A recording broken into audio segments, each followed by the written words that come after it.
Bonjour à tous. Alors aujourd'hui, je vous propose un petit exercice pour préparer ce qu'on appelle les équations réduites. Alors je vais rappeler, avant de commencer l'exercice, bien sûr, ce qu'on appelle une équation réduite, pour ceux qui ne savent pas.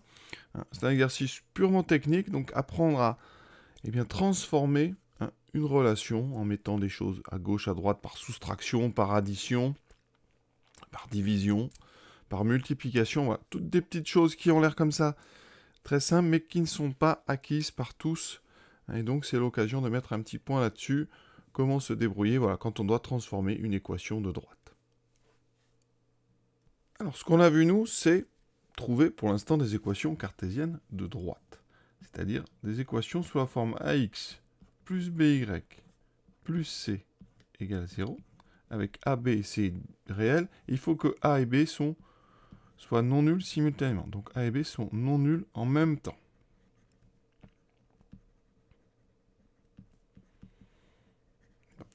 Ce qu'on appelle une équation réduite. C'est une équation... Alors, il y a deux possibilités. Vous avez soit les équations sous la forme y égale mx plus p. Je vais vous dire pourquoi on a pu y égale à x plus b, parce que ça va nous amener aux fonctions affines. Et vous avez x égale constante, avec une constante qu'on appellera k. Alors, ici, dans notre équation cartésienne, le premier cas, c'est si b est différent de 0.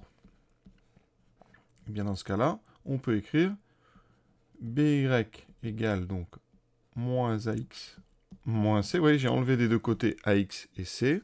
Et comme b est non nul, je peux diviser par b. Et ça me donne y égale moins donc a sur b x moins c. Voilà. Et ça, eh bien, ça s'appelle une équation réduite. On a y isolé donc à gauche tout seul. Cette forme, quand elle existe, elle est unique.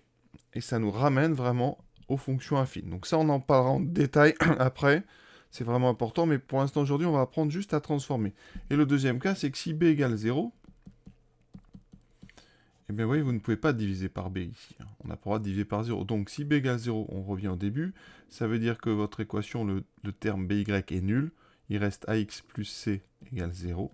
Et dans ce cas-là, comme b est nul, ben a est forcément non nul, parce qu'on a dit que a et b sont non nuls en même temps.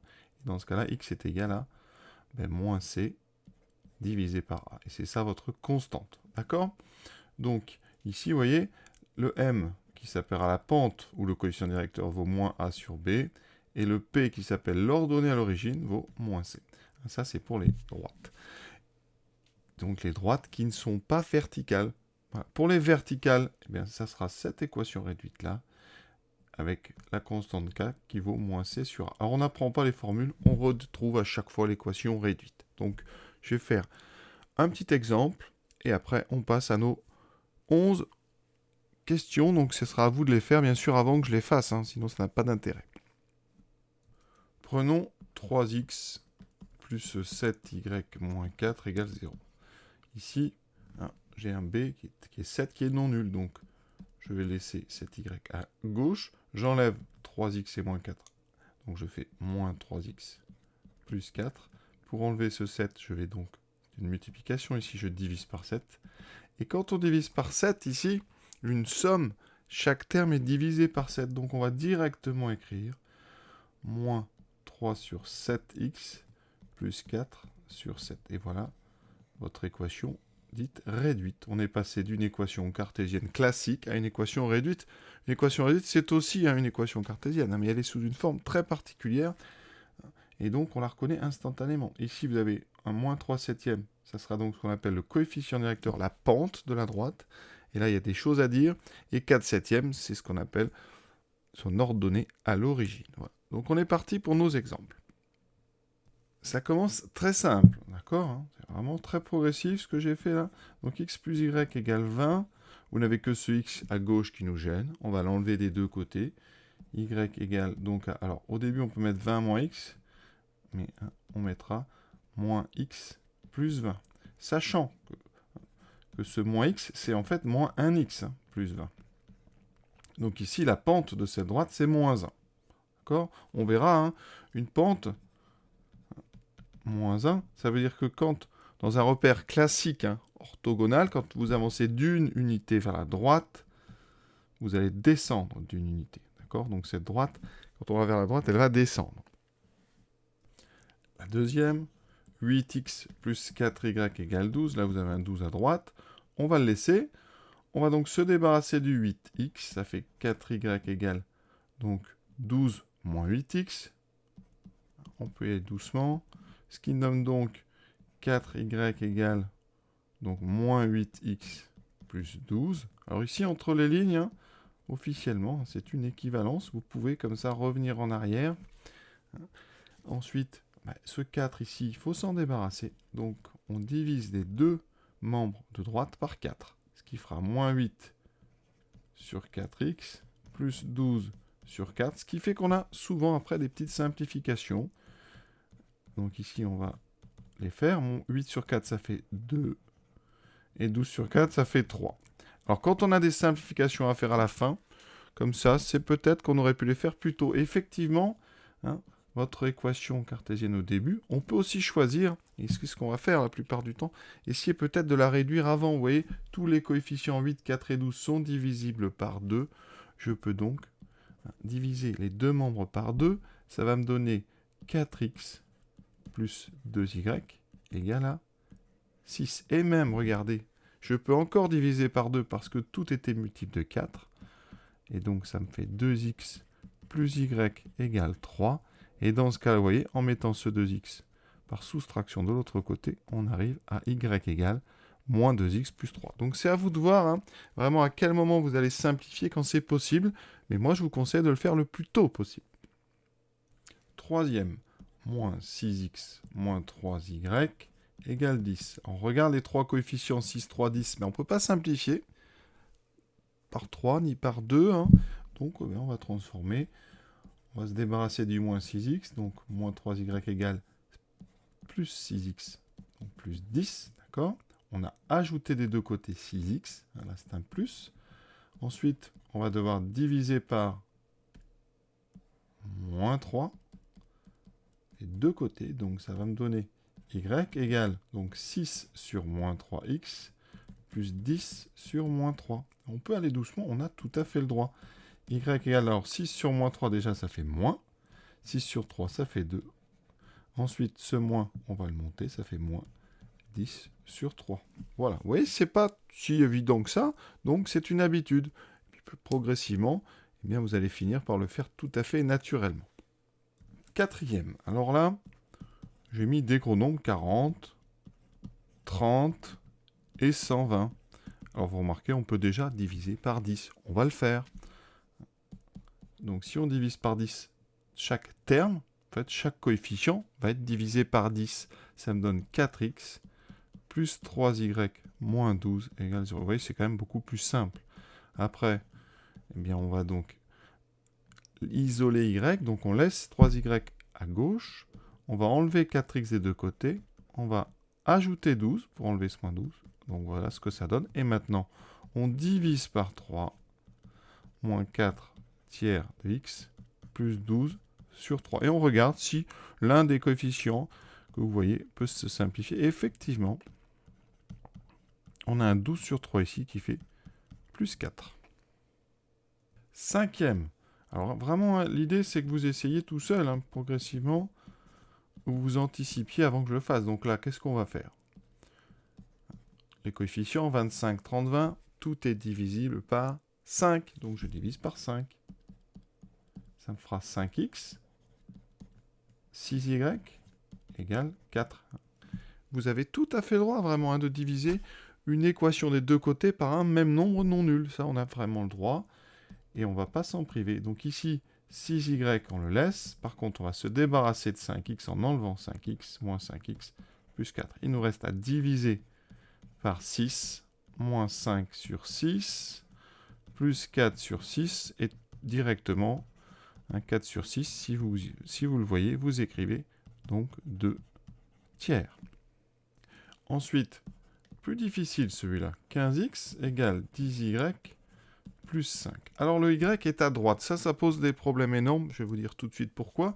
Parce qu'il va falloir remettre ce terme à gauche, donc ça fera moins 10y. Déjà, il y a des moins qui vont apparaître, donc ça gêne. Le 15x, On l'enlève, donc moins 15x plus 5. Vous voyez ici déjà des moins qui apparaissent partout, ça peut être très très perturbant. Ensuite, on a quand même à faire une division par moins 10. Donc ça fait moins 15 sur moins 10x plus 5 sur moins 10. Et après, encore du travail, on simplifie. Donc moins, ça fait donc 15 sur 10. Les moins se neutralisent. 15 sur 10, ça fait 3 demi de x.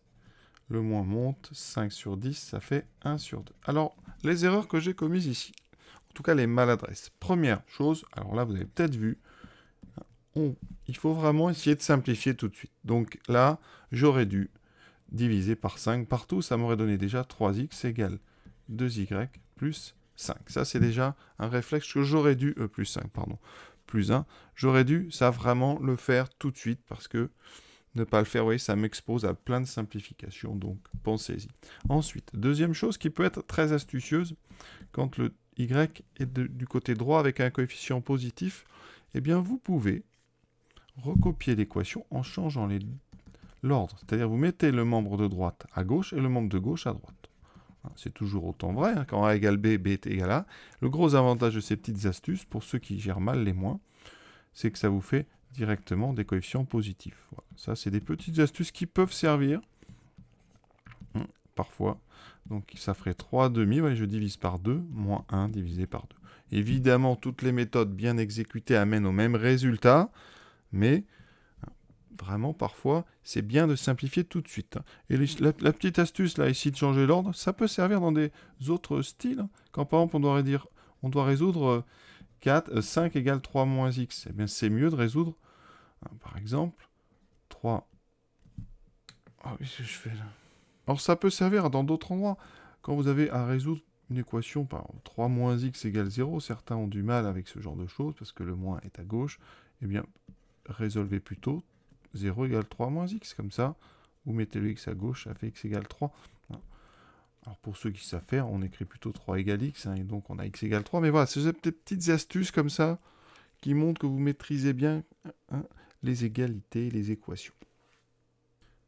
Alors je vous ai parlé de deux types d'équations réduites, pour l'instant on n'a vu qu'une. Voilà, quand est-ce qu'on a le deuxième type qui apparaît?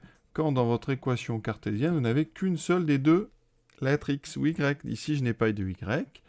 Donc quand je vais transformer, je vais avoir 40x égale 5, et en divisant par 40, ça fait x égale 5 sur 40. Alors j'aurais pu diviser tout par 5 avant, ça fait x égale donc 1 sur 8. Alors j'aurais pu le faire dès le début en divisant tout par 5. Ça ferait 8x moins 1 égale 0. Mais voilà, on tombe sur une équation où il y a x égale constante. C'est quand on va tracer ces droites, on sait à l'avance, quand on a cette forme-là, que c'est une équation de droite parallèle à l'axe des ordonnées, donc une verticale. La 8, avec cette fois-ci que des y, je n'ai pas mis de x, donc ici, première étape, on va écrire 10y égale donc 1 moins 3 moins 2, et on divise par 10. Y égale moins 2 sur 10, on simplifie, y égale moins 1 sur 5. Ici, y égale constante, ça veut dire que vous êtes sous une forme y égale mx plus p, mais avec un m qui vaut 0. C'est-à-dire y égale 0x plus p, ça, on le sait, c'est l'équation d'une droite horizontale, parallèle à l'axe des abscisses. D'accord? Ça, c'est vraiment caractéristique. Donc, on va dire qu'il y a trois types d'équations. Les y égale mx plus p avec un m qui est non nul, ça sera des droites soit comme ça ou soit comme ça. Des y égale constante, c'est-à-dire que le p, donc une horizontale, et des x égale k, des verticales. Dernier type d'exercice sur ça que je peux vous proposer, c'est avec des fractions. Quand on a des fractions, comment gérer les choses? Parce que des fractions, ça fait beaucoup de calculs, des divisions de fractions par des fractions, ça c'est compliqué, en tout cas à rédiger, c'est toujours un peu lourd. Il y a une astuce qui est vraiment extraordinaire. Quand on a comme ça une équation avec plein de quotients, où il n'y a pas de x, bien sûr, que des quotients, que des dénominateurs constants, donc ici c'est 5, eh bien on peut tout multiplier par 5. On a le droit, on va tout multiplier par 5 des deux côtés. Alors le côté droit, lui, il va être multiplié par 5, ça va rester 0 ici. Et le côté gauche, chaque terme va être multiplié par 5. Alors pourquoi c'est pratique? Parce que 3 cinquièmes fois 5, si vous multipliez 3 cinquièmes par 5, eh bien les 5 se simplifient, il ne me restera que 3. Donc ici, ça fera 3x. Ici, ce 3 qui était là va être multiplié par 5, donc il va se transformer. Ah, j'avais oublié le y. Il va se transformer en 15. Et ce 7 cinquième, eh bien lui, il va être multiplié par 5. Et donc, ça va faire un 7. Et voilà, vous voyez, on est passé en une petite multiplication d'une équation avec plein de quotients à une équation avec des nombres entiers, donc beaucoup plus facile à gérer. Et ici, vous voyez, après, on va mettre 15y égale donc moins 3x plus 7, et on divise par 15. Donc ça fait moins 3 sur 15x plus 7 sur 15. On simplifie comme on peut. Donc 3 quinzièmes, ça se simplifie par 3. Il me reste moins 1 cinquième de x plus 7 quinzièmes. Donc vous voyez vraiment, hein, cette stratégie ici, c'est la bonne. Hein, c'est de se débarrasser tout de suite, hein, de toutes ces petites fractions qui nous embêtent. Alors si vous ne faites pas cette simplification, c'est pas non plus dramatique. Hein. On peut toujours y arriver. Ici, ça fera 3y égale moins 3 cinquièmes de x plus 7 cinquièmes. Il faut diviser donc par 3. Alors quand on divise des fractions par 3, le dénominateur est multiplié par 3. Il faut le savoir. Donc ici, ça ferait moins 3 sur 15 plus 7 sur 15. Ouais. Et après, on simplifie. Donc ça marche aussi très bien. Vraiment, il n'y a pas de contre-indication non plus. Mais il faut vraiment savoir que diviser une fraction par 3, ça revient à multiplier son dénominateur par 3.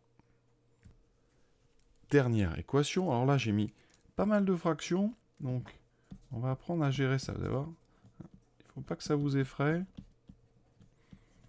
Et là, je crois qu'on va éviter toutes les divisions de plein de fractions. Une chose qui est vraiment pratique, ça va être de tout multiplier par un bon nombre. Ici, on a 15, 5 et 3.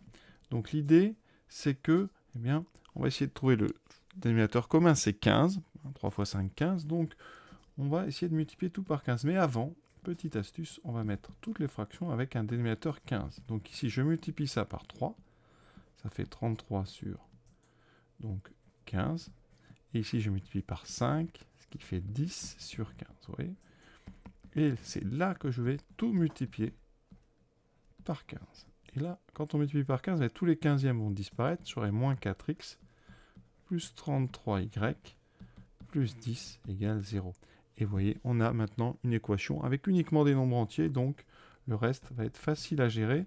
Ça me ferait 33y égale donc 4x moins 10. On n'a plus qu'à diviser par 33.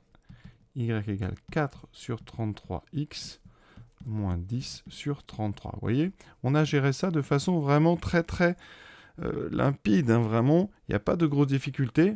Par contre, il faut savoir le faire. Donc, on multiplie tout pour avoir ici un même dénominateur. Et après, on enlève ce dénominateur en multipliant tout par 15. Alors, par 15, on multiplie les deux côtés. Alors, à droite, il y a un 0. 0 fois 15, ça reste 0. S'il y avait eu à droite un nombre, on l'aurait multiplié par 15. Si vous ne faites pas ces simplifications, c'est faisable, mais vous allez voir, je vais le faire, c'est un petit peu plus embêtant.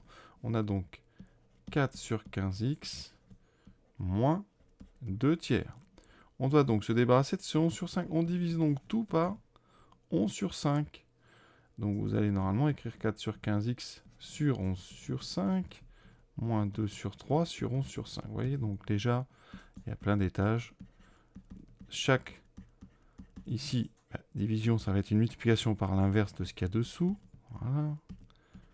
2 tiers fois 5 sur 11. Vous voyez que ça fait quand même beaucoup de manipulations. Après, on peut simplifier par 5. Il me reste donc 4 sur 3 fois 11, 33. Moins, on simplifie. Alors ici, on ne peut pas. Ça fait 10 sur 33. Donc vous voyez, ça se fait. Mais même avec un petit peu d'habilité, ça reste quand même plus embêtant à faire. Donc je vous conseille fortement cette petite méthode de multiplication par le bon nombre. Voilà. Et je finirai petite dédicace pour mes élèves sur ce petit hamster. Je vous souhaite une bonne fin de journée à tous.